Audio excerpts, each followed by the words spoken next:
Bismillahirrahmanirrahim. Alhamdulillah. Wassalatu wassalamu ala Rasulillah.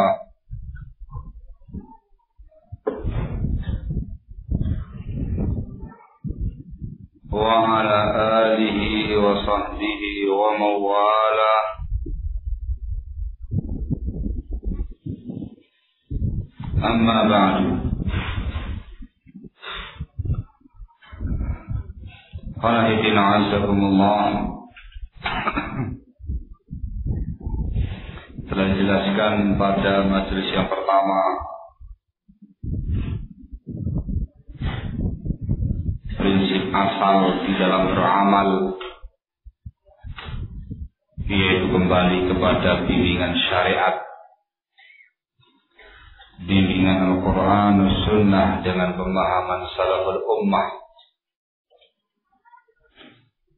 melandasi semua amalan-amalan kita, baik perbuatan ataupun ucapan atau keyakinan, melandasinya dengan bimbingan syariat.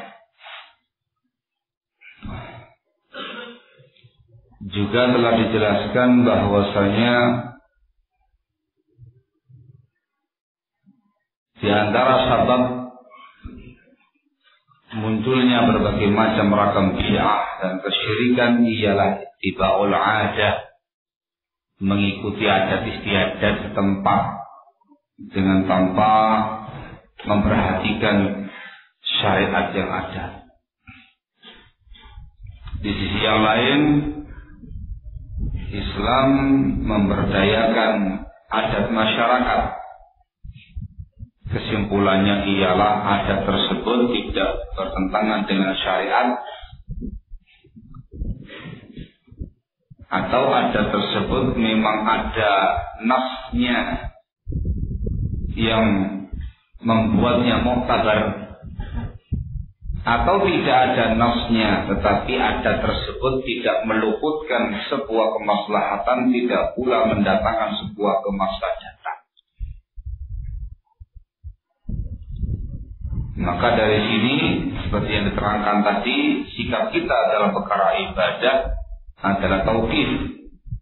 Tidak boleh kita melaksanakan suatu amal ibadah pun melainkan dengan bimbingan syariat. Barang siapa yang beribadah dengan tanpa bimbingan syariat, maka jatuh dalam perkara bid'ah. Sikap kita dalam perkara adat istiadat ialah meyakini kehalalannya dan kebolehannya sebagai hukum asal. Barang siapa yang mengharamkan suatu adat, suatu kebiasaan yang tidak diharamkan oleh Allah dan Rasulnya, maka dialah yang dikatakan ahli bid'ah, dikatakan mubtadi', mengharamkan adat istiadat yang tidak diharamkan dalam syariat. Maka dari sini pula barakallahu fikum, kita mengamalkan syariat dan juga memberdayakan adat yang tidak menyalahi syariat. Disebutkan oleh Al-Imam Syafi'i rahimahullah, beliau mengatakan al-umur al-masyru'ah taratan takunu ibadiyah wa taratan adiyah, fakilahuma masyru'un min qibali syari'.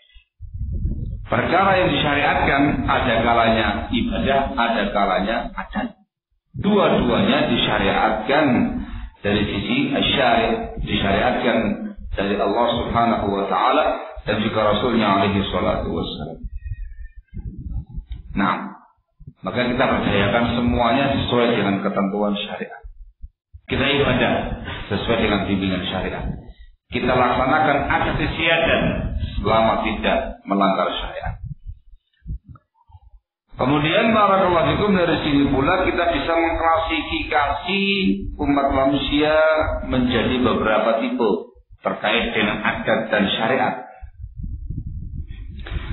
Yang pertama ialah yang terbaik. mereka yang beribadah kepada Allah Subhanahu wa taala sesuai dengan bimbingan syariat dan memberdayakan adat istiadatnya selama tidak bertentangan dengan syariat. Ini yang terbaik. Yang kedua ialah yang kebalikannya yang paling jelek, yaitu seseorang yang beribadah kepada Allah tidak sesuai dengan bimbingan syariat dan memberdayakan adat istiadat secara mutlak walaupun bertentangan dengan syariat. Ini syarrun nas. Ini merupakan yang terjelek, yang paling buruk, sumber semua bid'ah dan kesyirikan. Ada lagi yang ketiga ialah seseorang yang perhatian dengan bab syariat, beribadah kepada Allah Subhanahu wa taala dengan bimbingan syariat yang benar, dengan penuh keikhlasan, dengan mutaba'at sunnah, mengikuti sunnah Rasul alaihi salatu wassalam dalam perkara ibadah. Tetapi dia lemah dalam bab memberdayakan syariat, memberdayakan adat. Bisa jadi dia menganggap semua yang namanya adat melanggar syariat. Bisa jadi dia meyakini yang namanya semua adat tidak boleh diamalkan. Ini orang yang kurang, nafis. Sebab seperti yang diterangkan tadi, terlalu banyak perkara-perkara bimbingan syariat yang itu merupakan adat yang dimuktabarkan dalam syariat. Kalau dia semata-mata hanya berkecimpung dalam perkara ibadah, tidak perhatian dengan perkara adat, maka terlalu banyak perkara-perkara syar'i yang dia tinggalkan. Ini kurang. Ada pula yang keempat, barakallahu fikum, seseorang yang sangat perhatian dengan adatnya, memberdayakan adat dengan maksimal, tentunya yang nggak bertentangan dengan syariat, sesuai dengan syariat. Kurang perhatian dengan bimbingan sunnah Rasulullah alaihi salatu wasallam. Jadi pertama, rawan masuk dalam perkara bid'ah dari sisi adat. Yang satunya lagi rawan masuk dalam perkara bid'ah dari sisi ibadah. Barakallahu fikum. Sehingga betul-betul harus kita upayakan menjadi pihak yang pertama. Ibadah sesuai dengan syariat, berdayakan adat setempat selama tidak bertentangan dengan syariat, selama tidak mengandung kemadaratan mafsadat, selama tidak meluputkan maslahat. Ini ringkasnya, barakallahu fikum. Baik, ini kaidah yang dijelaskan oleh para ulama. Tinggal kemudian bagaimana cara kita mengaplikasikannya dalam kehidupan sehari-hari. Barakallahu fikum.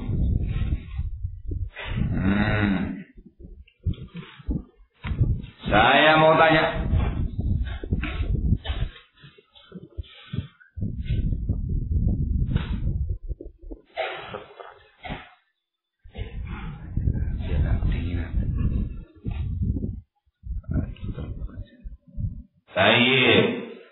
saya mau bertanya.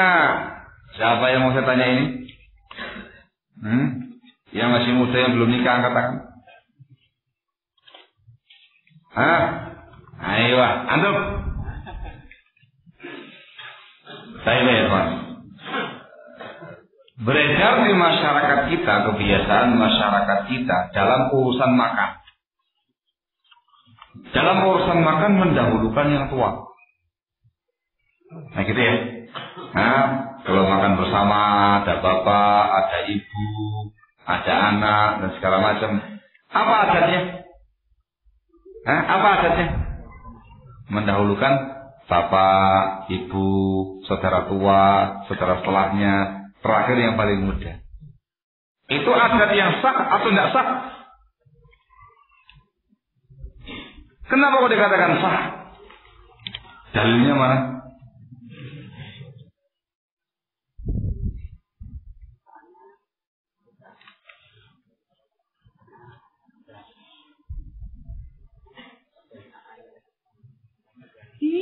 Yang kita bahas kebiasaan. Sekarang kita mau langsung contoh real. Sah ataukah tidak? Kenapa kok dikatakan sah?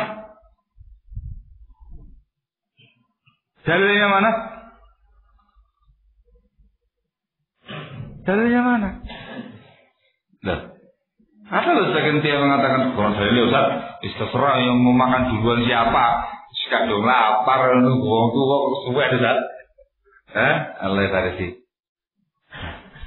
Di masyarakat kok semacam itu. Kalau sudah makan bersama, yang dibahaskan makan bersama ya. Kalau makan dewi-dewi ya, lain urusannya. Bersama.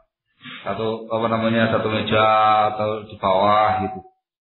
Mereka mengatakan termasuk kurang ajar, termasuk kurang adab, anak dahului orang tua, belum anak duluan, orang tuanya masih belum. Nah gitu ya. Adabnya bagaimana? Orang tua dulu, baru kemudian anak. Nah, adab semacam ini benar atau salah? Antum tadi mengatakan sah, benar, dalilnya mana? Ini dalilnya.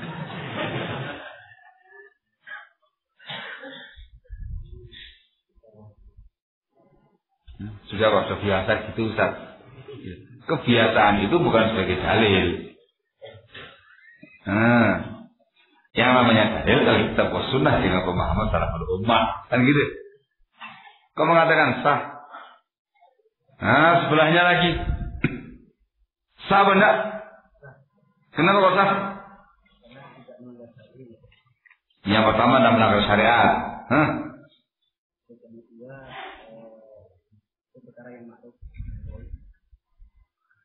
Baik dari sisi mana?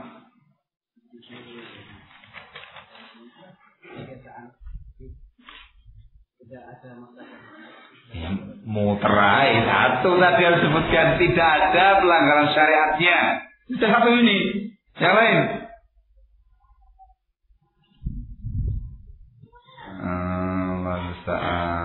Ya kan, tidak gampang kan menerapkannya.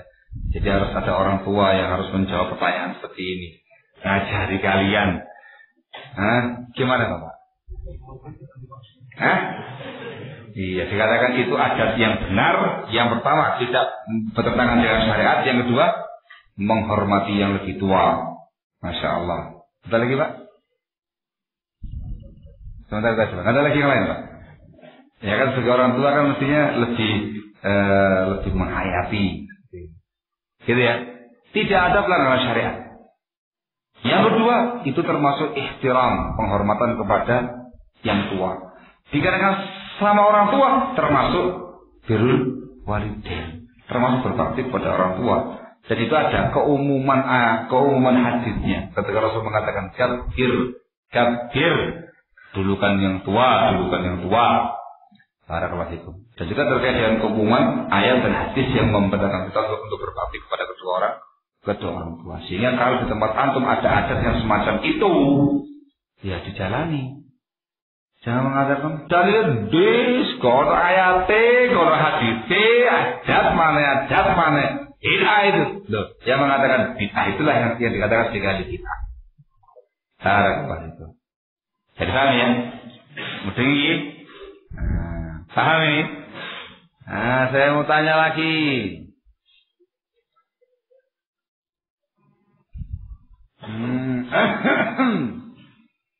Saya mau tanya lagi. Antum ya, Adi? Antum? Iya. Di masyarakat kita pun juga biasa ada adat di masyarakat kita. Kita kalau berjalan itu tidak boleh melewati orang tua. Tidak boleh lewat di depan orang tua atau di depan orang lain yang lebih tua khususnya. Atau orang lain yang sedang bercengkrama, tidak boleh lewat di depannya atau di tengah-tengahnya. Begitu ya Pak? Ada semacam ini? Enggak ada ya? Wah, itu nggak perhatian dengan masyarakat ini. Ada apa nggak ada? Saya mau tanya sama antum, ketika ada orang tua antum sedang duduk, antum lewat di depannya, dibilang kurang ajar apa enggak? Pernyataan orang tua mengatakan kurang ajar kamu itu, sah atau tidak? Jawab. Tidak. Tapi tidak benar jawabannya orang tua kayak gitu. Kenapa? Dalilnya.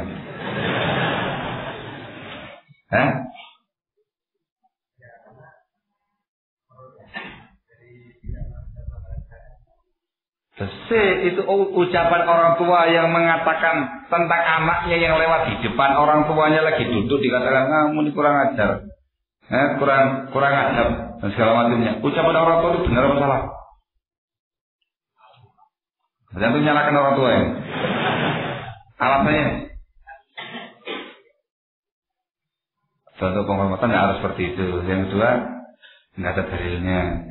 Yang ketiga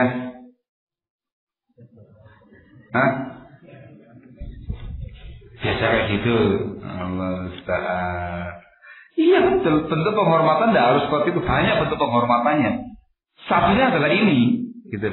Ketika tersebar di masyarakat sebuah adat, di antara adatnya kalau orang tua sedang duduk, tidak boleh lewat di depannya, tapi di belakangnya. Nah gitu ya. Atau mereka ada kulonwunya, kan gitu ya. Nah, adat yang semacam ini betul apa salah? Loh, betul sekarang. Tadi nyalakan orang tua, sekarang betul. Ya apa sih? Jawabannya apa? Betul, dikarenakan tidak menyalahi adat, tidak menyalahi syariat, tidak mengandung unsur madharat, barang hukum dan termasuk pada keumuman ayat atau hadis yang menerangkan bakti kepada kedua orang tua. Saya paham ya? Masya Allah. Saya mau tanya lagi, Bapak. Ayahnya Husain. Jenengan Pak. Iya, masuk lali Pak.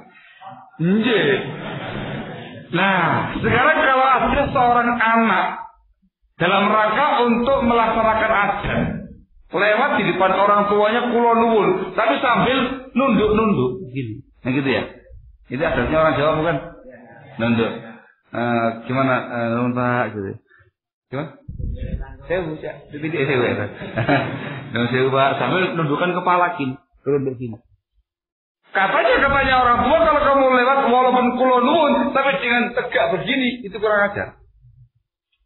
Pertanyaan saya Pak, kulonwun dengan cara nundukkan badan seperti itu adat yang benar atau salah? Bapak yang jawab. Dikarenakan Bapak juga orang tua. Benar Pak ya. Jadi harus nunduk gini Pak ya. Jadi kulonwun sambil nundukkan kepala gitu Pak ya. Saya kemana jangan unra gitu. Betul Pak ya?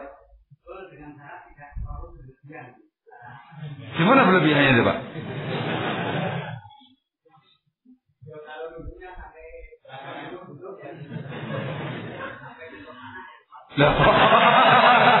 Lah kalau itu tanah ya bukan nunduk namanya Pak. Sujud itu namanya. Allah lisan. Pokoknya harus dulu sedikit. Unra gitu. Apa mengatakan itu sesuai dengan adat, gitu ya, tidak ada masalah. Jadi kalau seandainya Mas Husain ini lewat di depan Bapak dengan tanpa begitu, kurang ajar Pak ya? Gimana sih? Tak tanyakan sama anak yang langsung ngajarin. Gimana? Melewati di depan orang tua dengan adat menundukkan atau menundukkan kepala seperti ini. Adat yang dibenarkan atau salah? Salah. Kenapa kok salah? Kenapa kok tidak boleh?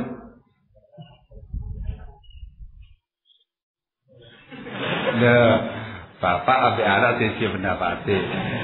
Repot ini. Namanya disebutkan oleh para ulama kita, kalau dengan tata cara inhina menundukkan kepala sampai pada tingkatan, apalagi sampai tingkatan kayak orang rukuk dan semisalnya, itu tidak boleh.